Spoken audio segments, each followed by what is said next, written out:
여러분 안녕하십니까? 송영주 해설위원과 더불어 주크박스 원투펀치 시간을 진행해 보도록 하겠습니다. 오늘 이 시간의 주제는 지난 10월 21일에 세계 축구 전체를 통틀어 정말 큰 별이라고 할 수 있는 보비 찰튼 경이 유명을 달리하셨어요. 송영주 위원님이나 저나 사실 보비 찰튼 선수가 실제로 그라운드 위에서 활약하는 거를 본 세대는 아니에요. 아니죠. 근데 지난 월드컵 다큐멘터리를 제가 어렸을 때 봤을 적에 가장 깜놀했던 선수가 사실 보비 찰튼이에요. 특히 그 멕시코전이죠. 정말 드리블로 혼자 치고 들어오다가 장쾌한 놀라운 중거리포. 그 당시 볼은 지금 볼만큼의 탄성이 아니고 좀 무거운 공이었거든요. 뭐 축구화도 지금보다 나쁘고 볼도 지금보다 다루기가 쉽지 않은 그 상황에서 그런 샷을 한다? 근데 이제 제가 그래서 그 당시에 이제 그 샷 장면에서는 찰튼 선수가 오른발로 장거리 킥을 했기 때문에 오른발을 잘 쓰는 분인가 보다 했는데 아니 이 양반이 왼발이 못지않게 무서워요. 그래서 완벽한 양발이네. 제가 본 보비 찰튼 선수는 잉글랜드 옛날 우리가 생각할 때는 잉글랜드는 이제 주로 뻥축이라서 좀 투박하고 이제 이런 인상을 갖고 있는데 보비 찰튼은 그 인상으로부터 완전히 예외인 선수다. 기본기가 굉장히 깔끔하고 아주 유려하고 거기에 그 별명이 그라운드 위의 노동자 아닙니까? 그만큼 활동량이 많고 끊임없이 뛰고 그라운드 전역을 뛰어다니면서 올라운드 역할을 다 소화를 해주고 그리고 사실상 요즘 개념으로 따지면 보비 찰튼 선수는 미드필더 겸 공격수 겸 이제 그런 선수였죠. 그래서 골도 엄청나게 많이 넣고 오른발 왼발로 다 세트 플레이 처리가 가능하고 정말 불철주야 뛰어다니면서 팀에서 차지하는 정말 몫이나 그 영향력이 엄청나게 컸어요. 그 정도 크기에 그 정도 클래스의 그 포지션에서의 어떤 세계적인 인정받는 정도가 그 정도로 컸던 선수는 잉글랜드에서 아직까지는 보비 찰튼 아닙니까? 맞습니다. 일단은 1966년 월드컵에서 우승할 때 가장 중추적인 역할을 했고 가장 핵심적인 역할을 했었고 제 기억이 맞다면 1970 월드컵에서 펠레와 보비 찰튼의 대결 그 얘기가 있었어요. 왜냐하면 잉글랜드는 디펜딩 챔피언이고 펠레가 돌아온 이 브라질은 엄청나게 강력할 것이다. 그래서 펠레하고 보비 찰튼 대결에서 승자가 월드컵을 먹을 것이다. 뭐 이런 이야기가 있었을 정도니까요. 현실적으로는 그렇게 되긴 했어요. 70년 월드컵에서 잉글랜드랑 브라질이 같은 조였는데 그게 축구 역사의 아주 재미있는 에피소드 중에 하나입니다. 그 브라질과 잉글랜드가 같은 조였는데 이 경기가 딱 1대0으로 브라질 승으로 끝납니다. 그래서 브라질은 조 1위로 이제 토너먼트로 올라가고 잉글랜드는 2위로 올라가요. 그러니까 서로 이제 반대편으로 흩어졌죠. 그때 이제 펠레와 보비 무어가 그건 찰튼이 아니고 보비 무어인데 헤어지면서 경기 딱 끝날 때 딱 약속했다는 거 아닙니까? 어차피 결승은 우리 둘이다. 우리의 대결이 또 될 거다. 그래서 그때 다시 보자. 브라질은 그 약속을 지켰죠. 그런데 잉글랜드가 8강에서 서독에게 무너집니다. 근데 그 서독에게 무너질 때 어떤 일이 있었느냐? 잉글랜드가 처음에 2대0으로 앞서갔어요. 경기 한 후반부까지. 근데 서독이 막 한 골을 그 잉글랜드 골키퍼의 약간의 실책성으로 말미암아 2대1이 된 상황에서 그 알프 램지 감독이 그 유명한 일을 하나 합니다. 보비 찰튼을 교체시켜 버려요. 그게 보비 찰튼의 잉글랜드 대표팀에서의 마지막 순간이에요. 그러니까 뭐냐면 그 보비 찰튼이 교체가 된 이후에 베켄바워가 보비 찰튼을 마크하는 족쇄에서 완전히 풀려나면서 베켄바워의 공격력이 그 이후부터 더 많이 완전히 살아났고 거기서 결국 2대2 동점을 만들고 연장전에 돌입한 이후에 게르트 뮬러의 그 아주 독일스러운 그 역전골이 터지면서 잉글랜드는 짐을 싸게 되거든요. 그 보비 찰튼을 빼서 베켄바워를 살려줬던 게 알프 램지 감독의 전체 인생에서 최대의 실수였고 독일 축구의 무서움을 그때까지만 해도 잉글랜드가 잘 모르는 거죠. 모르죠. 그때까지는 상대전적인 월등히 우세했기 때문에 잘 모르는 거예요. 돌이켜 생각하면은 엄청 당하지 않았습니까? 그렇죠. 이후로. 그 이후로 이제 이른바 그 마이클 오웬 선수의 뮌헨 참사 5대1 승리. 그게 나오기 전까지 잉글랜드는 이제 독일에게 계속 이제 눌려 있는 아주 네. 긴 세월을 지내게 되는데 어찌됐건 보비 찰튼은 그 정도로 중요한 선수였다. 그러니까 좀 나이가 좀 든 상황이었지만 70년에 보비 찰튼을 빼고 나니까 어쨌든 소독에게 역전패를 당한 거거든요. 네. 그러니까 어쨌든 70년까지도 보비 찰튼 선수의 역량은 잉글랜드에서 정말 대단한 영향력이었다라고 평가할 수 있고요. 서론이 길었던 것 같지만 이건 뭐 나름 또 축구사에서 재미있는 스토리들이기 네. 때문에 말씀을 드렸습니다. 보비 찰튼 이야기는 뭐 당연히 길게 할 수밖에 없죠. 네. 그래서 저희가 오늘 그래서 이제 주제는 보비 찰튼의 서거 유명을 달리한 것으로부터 살펴보는 한준희와 송영주의 잉글랜드 역대 톱10. 이거 너무 부담스러운데? 네, 욕먹을 주제죠? 네, 딱 욕먹기 좋은 주제죠. 이런 게 이제 티어 메이커는 사실 좀 유사한 거잖아요.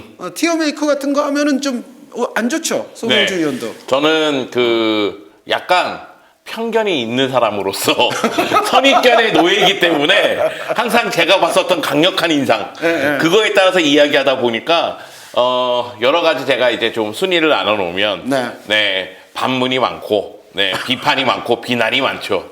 뭐 그렇게까지 개념치는 않으셔도 될 것 같아요. 네. 그런 걸로 말하자면은 제가 아주 막강한 사람이기 때문에 그 비판과 반론과 뭐 이런 게 많은 걸로 따지면 그래서 걱정 안 하셔도 될 것 같고 저희는 그래서 그 21세기 잉글랜드 선수 탑10에 관해서는 송영주 위원이 하실 거고 저는 물론 보비 찰튼 선수처럼 그라운드 위에서 뛰는 거를 저도 못 본 선수들이 좀 있긴 하지만 그래도 20세기 탑10은 제가 하는 걸로 그래서 총 20명을 이제 말씀을 드리는 걸로 하겠는데 그냥 세기 따지지 않고 그냥 역대 탑1은 넘버1은 보비 찰튼이죠? 보비 찰튼이죠. 네, 그건 사실이죠.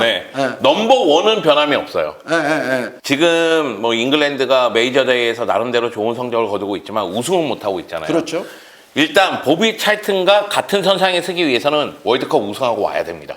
찰튼 선수는 그냥 트로피 제외하고 역량만 보더라도 짱입니다.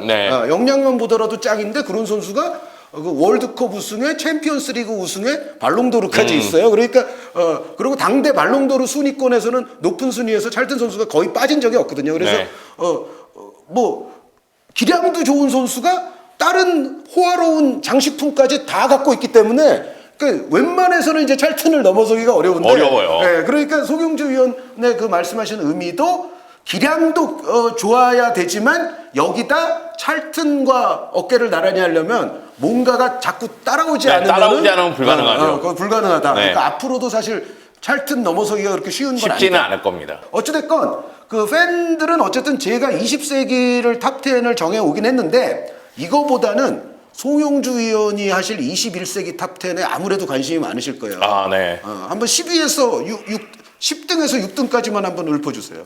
이거는 이제 개인적인 취향이 들어갔다는 점 이해해 주셨으면 좋겠습니다. 10위는 애슐리 콜, 9위는 마이클 원, 8위가 존 테리, 7위가 폴 스코스, 그리고 6위가 리오 퍼디난드입니다. 송영주 위원께서 하시는 21세기 선수는 거의 사실 설명은 필요가 없고 설명이 필요 없죠. 요것만 여쭤보면 될 것 같아요. 퍼디난드 선수가 제 생각에는 좀 높은 순위인 느낌이 있거든요. 잉글랜드 대표팀에서는 저는 수비의 중심 역할을 조금 더 많이 했다고 생각했거든요. 그래서? 그래서 이 리오 퍼디난드를 상당히 높게 평가를 했고 사실은 제가 순위 결정할 때 요 10위에서 6위 사이에 고민한 건 두 가지예요. 10위 자리에 게리 네빌을 넣어야 되느냐, 애슐리 콜을 넣어야 되느냐. 애슐리 콜은 아스날 무패 우승 멤버고 첼시에서도 프리미어리그 우승을 했고 그뿐만이 아니라 지금 잉글랜드 A매치 최다 출전 6위 기록을 갖고 있어요. 측면 수비가 그 정도면 대단한 107경기를 도와했거든요. 근데 게리 네빌은 맨유에서만 뛰었었던 낭만파잖아요. 거기다가 A매치는 85경기가 적진 않은데 애슐리 콜에 비해서는 좀 적어서 그래가지고 애슐리 콜 쪽에 좀 무게감을 줬죠. 퍼거슨 감독에게 충성한 선수들의 공통점이 뭔지 아세요? A매치가 생각보다 적습니다. 생각보다. 저는 폴 스코스를 되게 좋아해요. 맨유에서는 떠나갔다가 돌아왔잖아요. 아픔에도 불구하고 다시 떠나갔다가 돌아와서 또다시 리그 우승에 기여를 했거든요. 그렇기 때문에 폴 스코스에 대한 굉장히 좋은 기억만 있는데 A매치 기록이 66경기밖에 안 돼요. 생각보다 적죠. 네. 알렉스 퍼거슨 감독께서 예전부터 국가대표 알기를 초계와 같이 알아라. 너에게 가장 중요한 사명은 맨체스터 유나이티드에서 너의 에너지 120%를 쏟는 것이다. 라는 말씀을 퍼거슨 감독이 직접 한 적은 없고 그런 느낌으로 퍼거슨 감독이 생각했던 굉장히 자신이 선수를 평가하는 중요한 기준 중에 하나가 저는 그거라고 생각하거든요. 근데 그거에 어긋나서 뭐 국가대표에 가서 뭐 엄청 잘했는데 이제 돌아와서 A매치 기간 끝나고 그 주말 경기 맨유 경기에서 예를 들어 헤매잖아요. 그럼 퍼거슨 감독에게는 바로 숙청돼서 너는 중요한 거에 우선순위가 잘못됐어 라고 생각하시는 분이 그분이시죠. 네. 근데 어쨌든 제가 어쨌든 가장 의문점은 퍼디난드 선수가 생각보다 높다는 거거든요. 근데 그거는 잉글랜드 대표팀에서의 역할이 컸던 것 같아서. 네. 그리고 마이클 오원은 사실은 10위 안에서 뺄까 그 생각도 했어요. 애슐리 콜하고 게리 네빌을 같이 넣는 게 낫지 않을까? 왜냐면은 앞쪽의 공격수들과 비교했을 때 마이클 오원은 98 프랑스 월드컵에 센세이션하게 나타났다가 그 다음에는 좀 아쉬움이 있었는데 우리가 조금 전에 얘기한 그 경기.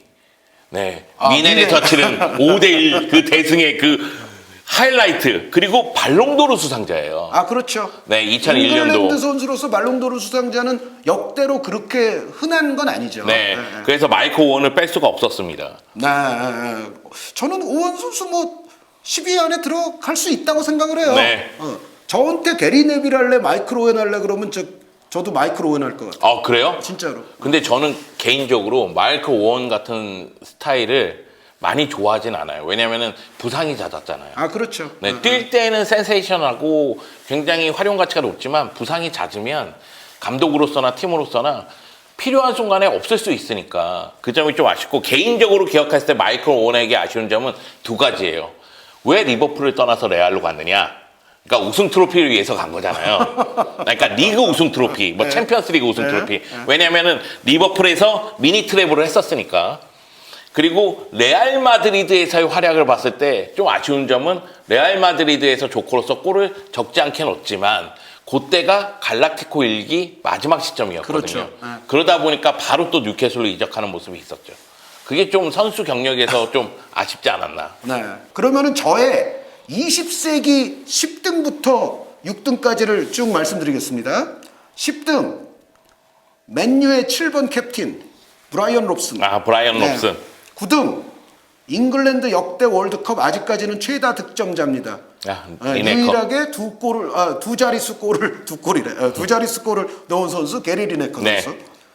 8등 요 선수 약간 이제 설명이 필요한데 잉글랜드가 아직까지도 정말 송 의원님 말씀대로 66년의 그 영광 이후 그리고 전체적으로 보면 잉글랜드가 그래도 강했던 시기가 66년에서 한 70년 사이예요. 네. 왜냐하면 70년 월드컵도 아까 말씀해 주신 것처럼 찰튼 교체시키지 않았다면 어떻게 될지 몰랐거든요. 그러니까 우승 후보 중에 하나였고 그리고 68년 유로 때도 사실은 우승 후보 중에 하나였어요. 그리고 그때도 이제 4강까지 갔었거든요. 유로에서. 그래서 전체적으로 보면 그 찰튼과 그 친구 내지 후배들이 있을 때가 그래도 잉글랜드의 전성기인데 그러면 그 이외에는 이 종가가 전성기가 없었냐? 있었죠. 있긴 있어요. 그러니까 사실은 객관적으로 잉글랜드가 최상급이라고 여길 수 있었던 시절이 1946년에서 48년이에요. 요 때가 제가 대충 적어왔는데 1946년에 잉글랜드가 북아일랜드를 7대2로 이겼고요. 네덜란드를 8대2 그리고 1947년에는 프랑스를 3대0 포르투갈에 10대0 네, 물론 포르투갈이 요 시대는 아직 본격적으로 올라오기 전이긴 하지만 그래도 어쨌든 10대0 그리고 벨기에를 5대2 스웨덴에 4대2 스웨덴은 꽤 셌잖아요. 예전으로 가면 그리고 1948년에는 스코틀랜드를 2대0 스위스를 6대0 그리고 이탈리아에 4대0 48년에 대부분 대승. 그래서 이제 잉글랜드의 저 올드 축구를 잘 아는 평론가 전문가들은 요 시대의 주역 선수들을 잉글랜드 역대 리스트를 할 때 상당히 위에 놓는 경우가 많아요. 그 당시에 주력 member들 중 한 명인 톰 피니라는 선수가 있습니다. 네, 그러니까 스탠리 매튜스 아시죠? 네네네. 스탠리 매튜스와 반대편 윙 자리에서 뛴 선수예요. 매튜스 선수와는 약간 스타일이 다르지만 이 톰 피니 선수는 나중에는 중앙 공격수로도 전향해서 골을 많이 터뜨리거든요. 그러니까 이른바 요즘 우리가 손흥민 선수 보면서 골 많이 터뜨리는 윙포워드 네. 그리고 센터포워드까지 할 수 있는 그런 선수를 보고 있잖아요. 근데 톰 피니가 그런 역할에 윙어 내지 센터포워드로 득점도 아주 많이 해주고 당대 정말 전 세계적인 견지에서도 실력자라고 평가가 됐던 선수예요. 물론 동시대에 스탠리 매튜스 선수가 있어서 약간 가리기는 했는데 그럼에도 불구하고 거의 매튜스와 쌍벽을 이뤘던 선수 중에 하나가 톰 피니인데 그래서 8위가 톰 피니. 네. 7위가 덩컨 에드워즈 선수인데요. 네. 덩컨 에드워즈 선수는 그 불행했던 그 뮌헨의 비행기 참사 그걸로 잘 알려져 있는 선수인데 이미 돌아가시기 전에 57년에 발롱도르 3위까지 올랐었고요. 이른바 이제 만능형 선수라고 불리죠. 그러니까 알프레도 디 스테파노 같은 선수도 이제 우리가 이른바 만능형이라고 얘기하잖아요. 공격수를 하지만 찬스 메이커도 하고 전체적인 플레이 조율도 하면서 수비도 다 해주는. 그러니까 보비 찰튼이 잉글랜드에 있다면 그 전에 그 알프레도 디 스테파노가 또 레알 마드리드에 있다고 볼 수가 있는데 이 덩컨 에드워즈가 사실은 보비 찰튼 선수가 가장 존경했던 요즘으로 따지면 막 로드리 선수 같은 기능도 하면서 베켄바워 같이 유려한 기술도 있고 뭐 나왔을 때는 찰튼처럼 골도 넣어. 그러니까 분명히 만능 선수이면 틀림이 없어요. 약간 쿠만 같은 스타일인가 보다. 공격 기여도 하고 슈팅 때려서 골도 넣고 아래쪽에서 전체적인 공격도 조율하면서 수비수 보면서 그런 거는 쿠만 선수가 비슷한데 근데 쿠만 선수는 제 생각에는 막 그렇게 다 제치고 나와서 그런 스타일은 아니죠. 그렇게까지는 못했을 것 같은데 어쨌든 약간 로드리 필인데 베켄바워 플레이를 하는 약간 그런 필을 받는 그 선수가 덩컨 에드워즈였는데 어쨌든 이 활약 기간이 굉장히 짧기는 하지만 많은 잉글랜드의 역사가들이 아직도 막 덩컨 에드워즈는 우리가 배출한 역대 최고의 선수야 막 그런 얘기들을 하거든요. 그런 걸 존중해서 덩컨 에드워즈 선수를 불행한 사고로 인해서 활약 기간이 짧았지만 7위에 제가 놓았고요. 6위는 요거는 저 첼지언이 좀 좋아할 만한 픽이에요. 지미 그리브스 선수. 지미 그리브스 선수가 60년대에 이제 전성기를 맞이하면서 득점왕만 6차례를 했거든요. 잉글랜드 1부 리그에서 득점왕 6차례고 요 골수가 357골인데 이게 잉글랜드 1부 리그 지금까지의 역사를 통틀어 최다골이죠. 네, 최다골이네. 그러니까 우리는 알란 시어로 선수를 뭐 최다골이라고 그러는데 그거는 프리미어 리그. 네, 프리미어 리그로 리브랜드가 된 이유를 너무 강조하니까 자꾸 이제 그 얘기를 하는데 그 알란 시어로 선수는 사실 프리미어 리그 이전부터 있던 선수거든요. 그러니까 프리미어 리그 이전 기록까지 하면은 그 280골대예요, 시어로 선수가. 근데 이제 프리미어 리그로만 따지면 260골대라고 얘기하잖아요. 그런데 어쨌든 그 시어로 선수조차도 범접하지 못하는 선수가 지미 그리브스 선수입니다. 357골, 첼시에서 2번 득점왕, 토트넘에서 4번 득점왕, 잉글랜드 대표로서도 57경기에 44골. 대단했죠. 다만 그리브스 선수가 5등 안에 들지 못하는 유일한 이유는 66년 월드컵에서 우승 메달을 못 탔기 때문입니다. 왜 못 탔냐? 원래는 지미 그리브스가 주전 포워드예요. 그런데 조별리그에서 이 선수가 부상을 당합니다. 그래서 몸 상태가 계속 안 돼요. 결승하기 전까지 회복을 못했습니다. 그 사이에 뛴 선수가 누구냐? 제프 허스트 선수죠. 그 유명한 66년 월드컵 결승전 해트트릭의 주인공 허스트 선수인데 그리브스의 빈자리를 허스트가 너무 잘 메운 거예요. 맞아요. 너무 잘 메웠는데 나중에 이제 결승을 앞두고는 알프 램지 감독이 잠깐 생각은 했다고 하죠. 고민되죠. 그러니까 그리브스가 부상으로부터 돌아왔어요. 근데 그동안에 허스트가 한 게 너무 괜찮아. 그래서 결승전에서도 허스트를 밀었죠. 저는 항상 얘기하지만 잘 돌아가면 변화를 줄 필요는 없는 것 같아요. 그렇죠. 결국은 그리브스가 당시에 에이스 공격수였음에도 불구하고 결승을 뛰질 못했고 그때는 딱 그 뛴 선수들에게만 메달을 줬다고 하더라고요. 그래서 어쨌든 그 66년 월드컵의 영광을 함께 하긴 했지만 실질적으로 함께 하지 못한 선수가 지미 그리브스예요. 만약에 그걸 뛰었었다면 제 생각에는 그리브스 선수는 탑5 안에 들어와야 된다. 그런데 그게 없기 때문에 저는 6위에 위치를 시켰고요. 그러면은 송영주 위원의 가장 관심이 될 것 같은데 팬 여러분들의 네. 5등부터 21세기 1등 잉글랜드 선수들 보겠습니다. 저는 5등이 프랭크 램파드. 네. 네. 그리고 4등이 데이비드 베컴. 네. 3위가 스티븐 제라드. 예. 2위가 해리 케인. 예. 1위가 웨인 룬입니다. 일단 제라드가 베컴보다 우위라고 인정하시네요. 네. 제라드 선수가 리버풀에서 보여줬었던 게 저는 너무나 강렬하게 남아있어서. 아, 그렇죠. 요거는 저희가 잉글랜드 선수들 얘기를 하기 때문에 아까 제가 그래도 최소한 국가대표 유니폼 한 번은 입어봐야 네. 되는 거 아니냐라는 얘기는 했지만 네. 그 잉글랜드 대표팀만 가지고 하는 건 아니거든요. 네. 이 얘기를 먼저 드릴게요. 그러니까 프랭크 램파드가 A매치 106경기 29골, 네. 최다 출전 10입니다.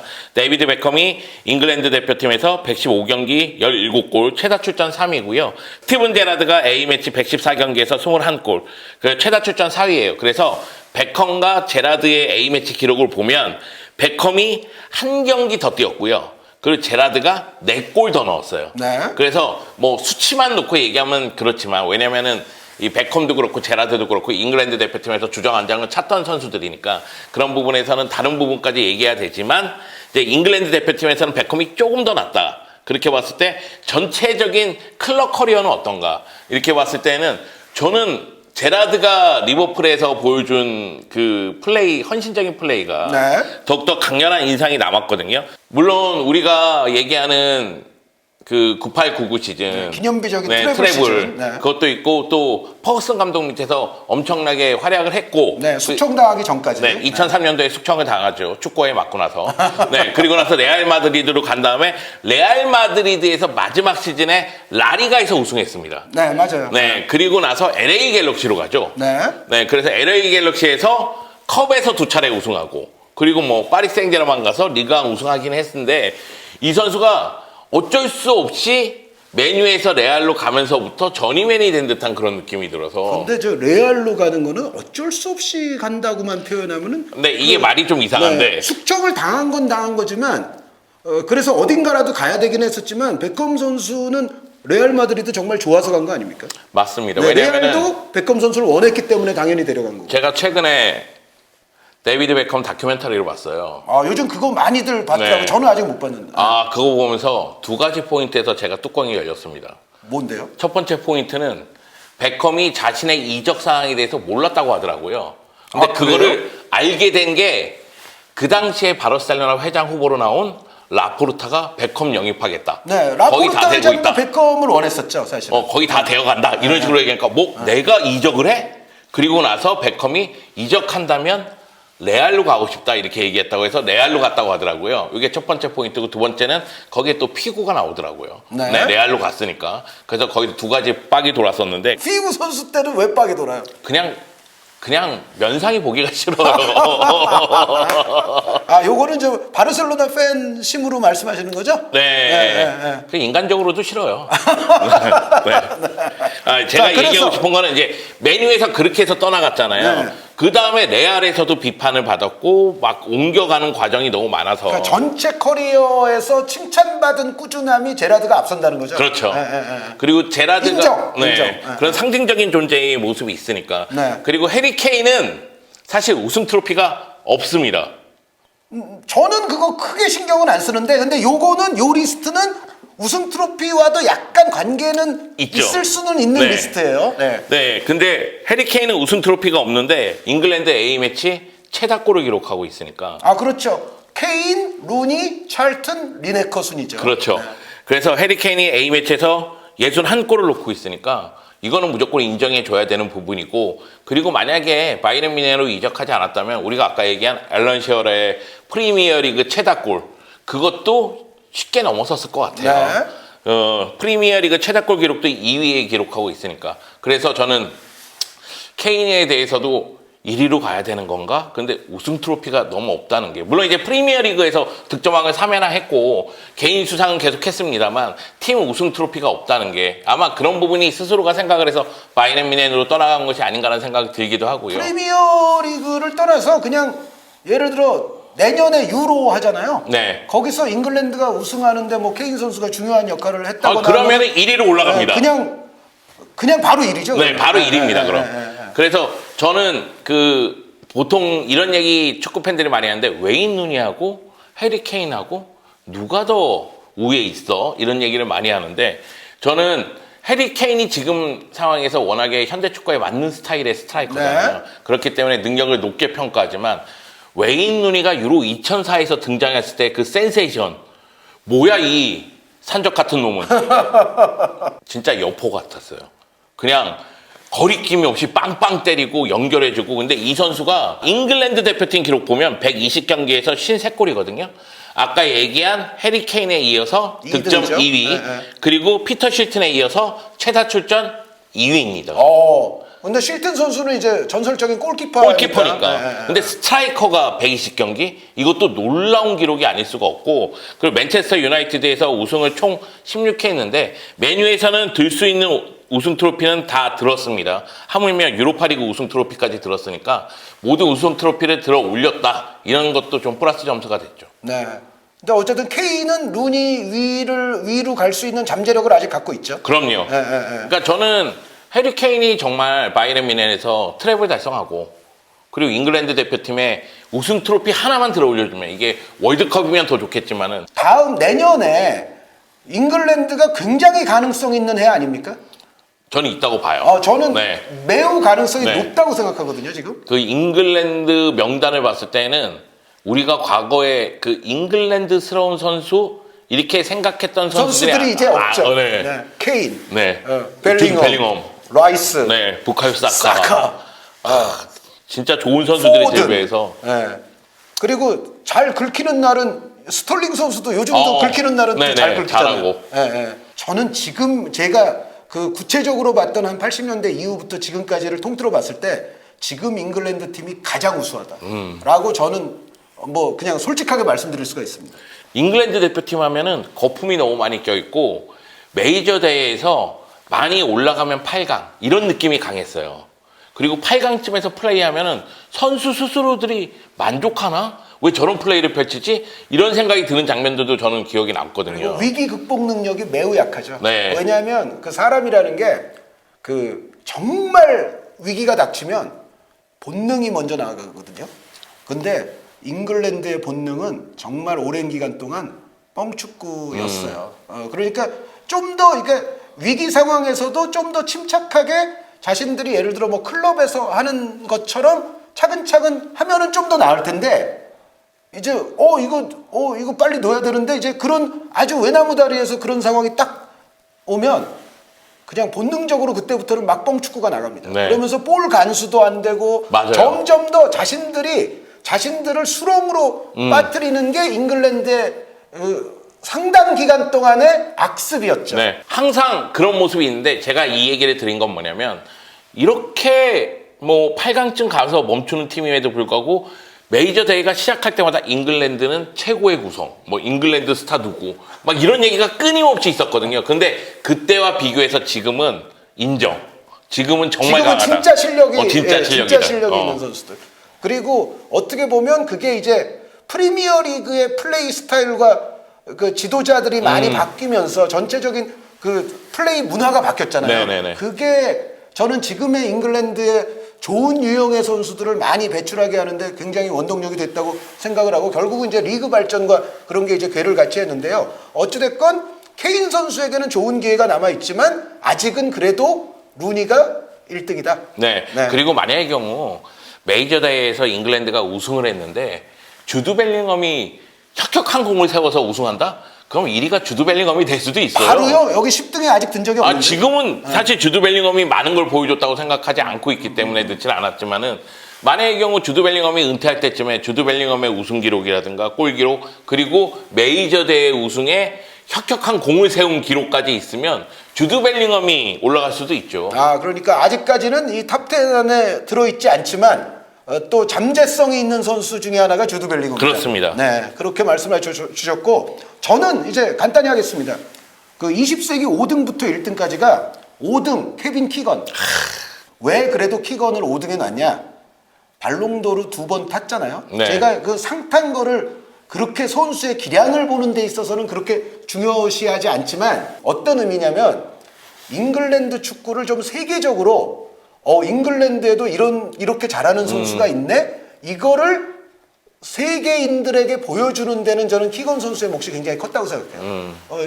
70년대 들어서도 다시 또 반성 못하고 우리가 최고다. 그런데 막상 그때는 월드컵 본선도 막 못 가고 이제 네. 그렇게 돼버렸거든요. 그런데 여기서 키건이 정말 과감하게 당시 잉글랜드 선수가 독일로 간다? 이거는 정말 상상하기 어려운 일을 감행을 했고, 심지어 그때 욕도 좀 먹었고, 심지어 그게 있어요. 그 77년에 말롱도르 투표를 당시에 이제 기자들이 하지 않습니까? 그런데 77년에 발롱도르에서 키건이 발롱도르를 못 타요. 2등을 해요. 1등을 알란 시몬센이 합니다. 네. 근데 그 이유가 잉글랜드 잉글랜드 기자가 키건에게 아주 낮은 점수를 줘서 안 뽑았대나 뭐 그런 얘기가 있어요. 그러니까 왜 5명에 뭐 5점, 4점, 3점, 2점, 1점 뭐 이렇게 주잖아요. 그런데 잉글랜드 기자가 키건을 외면해서 키건이 시몬센에게 졌다는 얘기가 있어요. 제가 알고 있기로는. 그런데 그 정도로 키건이 함부르크를 선택하는 거는 사실은 그 잉글랜드인들에게는 좋은 일이 아니었거든요. 그런데 그거를 했고 독일에 가서도 잘했고 결국은 2번 연속 발롱도르를 탔어요. 이거는 저는 키건 선수가 잉글랜드가 우물한 개구리이지만은 않다는 것을 몸소 과감하게 증명해줬던 업적이라고 생각을 해서 잉글랜드의 세계화의 일익을 담당했다라는 차원에서 5등이고요. 4등은 뭐 고든 뱅크스 골키퍼, 3등이 초대 발롱도르 수상자인 스탠리 매튜스 경이죠. 그러니까 스탠리 매튜스의 그 드리블 실력과 윙어로서의 능력은 좀 탈잉글랜드적입니다. 그러니까 잉글랜드 바깥의 세상에서도 스탠리 매튜스는 인정을 받는 실력자였고, 역시 잉글랜드스럽지 않은 개인기를 보유했던 그 잉글랜드 축구의 아버지 중에 한 명이죠. 그래서 스탠리 매튜스는 들어가야 된다고 생각을 하고, 2등이 수비 포지션이지만 보비 무어. 그리고 1등이 보비 찰튼. 보비 찰튼. 그 보비 찰튼, 보비 무어를 제가 1등, 2등으로 놓은 거는 아직까지도 이제 전 세계 축구사를 얘기할 때 포지션별로 최고들을 한번 꼽아보자. 그럴 때 정말 높은 순위 후보로 나오시는 분들이 이 두 분이죠. 그러니까 보비 무어는 예를 들어 뭐 베켄바워만 아니면 바레시, 말디니, 뭐 피게로와 파사렐라 이런 사람들하고는 보비 무어는 그렇게 딸리지 않아요. 단지 뭐 수비만 하는 선수가 아니라 사실 수비수 중에서도 우리가 정말 높은 대열로 치는 그 선수들 있잖아요. 네. 수비만 하는 선수들이 다 아니죠. 맞아요. 공통적으로. 네. 그러니까 베켄바워, 바레시 선수도 리베로 같은 네, 역할을 네, 했었고, 네. 말디니 선수 당연히 뭐 네. 중앙, 측면 뭐 상당히 올라운드하고, 여기에 뭐 피게로아 선수 남미의 베켄바워로 불렸던 선수고, 파사렐라 선수는 남미의 로날드 쿠만이죠. 그러니까 골 넣는 수비수로서는 뭐 역대급으로 꼽힐 만한 선수가 이제 파사렐라 선수인데, 어쨌든 보비 무어 선수도 단지 수비만 잘하는 선수는 아니었다는 거. 그래서 전 세계 그 포지션을 논할 때 아직도 최상급. 찰튼 선수도 당연히 뭐 공격형 미드필더나 그런 포지션을 논할 때 당연히 이제 최상급 후보고요. 여기에 이제 한 분이 더 있다면 고든 뱅크스죠. 네, 고든 뱅크스. 항상 야신 고든 뱅크스, 뭐 디노 조프, 뭐 제프 마이어, 뭐 그러면서 이제 옛날 이제 골키퍼들 얘기할 때 항상 나오는 분이 고든 뱅크스고, 사실은 윙어 얘기할 때 아까 그 스탠리 매튜스도 여전히 그래도 언급이 또 되는 선수죠. 그래서 저의 1, 2, 3, 4등은 찰튼, 무어, 매튜스, 뱅크스는 포지션적으로 잉글랜드 안에서의 칭찬을 넘어 전 세계 축구사에서 인정받는 분들이죠. 자, 그리고 혹시 21세기 선수 중에 아까 게리 네빌처럼 뭐 좀 아쉬운 선수 없어요? 저는 사실 아쉬운 선수가 게리 네빌은 정말 아쉬웠고요. 네. 그리고 주드 벨링엄을 넣어야 되나 마냐를 고민을 많이 했어요. 그러니까 너무 최신 선수이기는 하지만 네. 그래도 그러나 이 선수가 갖고 있는 이 플레이 능력을 봤을 때는 이거 톱10 안에 넣어야 될 것 같은데 이런 생각이 들더라고요. 물론 예전에 비해서 뭐 지금은 잉글랜드 선수들이 잉글랜드 밖에서 활약하는 경우가 많잖아요. 어린 나이에 갔다 돌아온 경우도 있고 산초 같이. 네. 그런데 주드 벨링엄이야말로 어렸을 때 잠재력을 인정받아서 독일에서 폭발했고, 그리고 결국은 스페인에서 다시 한번 알을 깨는 듯한 그런 느낌이 들어서 이런 유형의 선수도 분명히 넣긴 넣어야 될 것 같은 느낌이 들어서. 송영주 위원님은 바르셀로나 좋아하시잖아요. 네. 그 벨링엄보다는 리네커를 훨씬 좋아해야 되는 거 아닙니까? 아, 리네커를 좋아하긴 좋아합니다. 아, 리네커 진짜 좋아요. 아니 생각해보니까 벨링엄 선수 레알인데. 아니, 맞아요. 근데 벨링엄이 너무 잘해서. 아이씨, 적당히 해라. 네. 근데 리네커를 좋아하긴 좋아하는데. 아, 그렇죠. 네. 그 21세기 선수니까 아, 벨링엄을 넣어야 되나 말아야 되나 되게 고민했어요. 저는 뭐 예를 들어 골로 따지면 잉글랜드 역사상 최고라고 할 수 있는 옛날 선수 딕시 딘 선수라는 선수가 있어요. 그 1907년생 선수인데 요 선수나 혹은 보비 무어 이전에 명수비수인 빌리 라이트라는 선수가 있고, 그리고 잉글랜드의 이제 패싱 머신이라고 불렸던 플레이메이커 조니 헤인스라는 선수도 있었고, 여기에 이제 피터 쉴튼 골키퍼, 뭐 알란 시어러, 뭐 폴 게스코인, 뭐 존 반스, 뭐 등등등등 다른 선수들도 좀 고려를 했지만 어쨌든 안타깝게도 이제 포함시키지 않았고. 이게 20세기, 21세기 하지만 여기는 100년을 다룬 거고요. 그렇죠. 저는 여기는 100년 이상을 다룬 약 거죠. 20년 다뤘기 때문에. 그런데 20년에 근데 알려진 후보는 더 많잖아요. 더 사실. 많죠. 그리고 친숙한 선수들이 많으니까. 그렇기 때문에 형님이 더, 이 선수도 넣어야 되나 말아야 되나 고민을 좀 많이 하지 않았을까. 어쨌든 오늘 이제 보비 찰튼 경의 서거를 통해서 살펴본 잉글랜드 20세기 탑10, 21세기 탑10, 이것은 저와 송영주 위원의 또 개인적인 선택이기 때문에 당연히 뭐 주관이 들어갈 수밖에 없고 또 개인적인 판단과 평가가 들어갈 수밖에 없습니다. 그래서 여러분들 재미있게 보셨으면 하는 바람이고요. 저와 송영주 위원은 축구박스 다른 코너를 통해서 또다시 돌아오겠습니다. 여러분 대단히 감사합니다.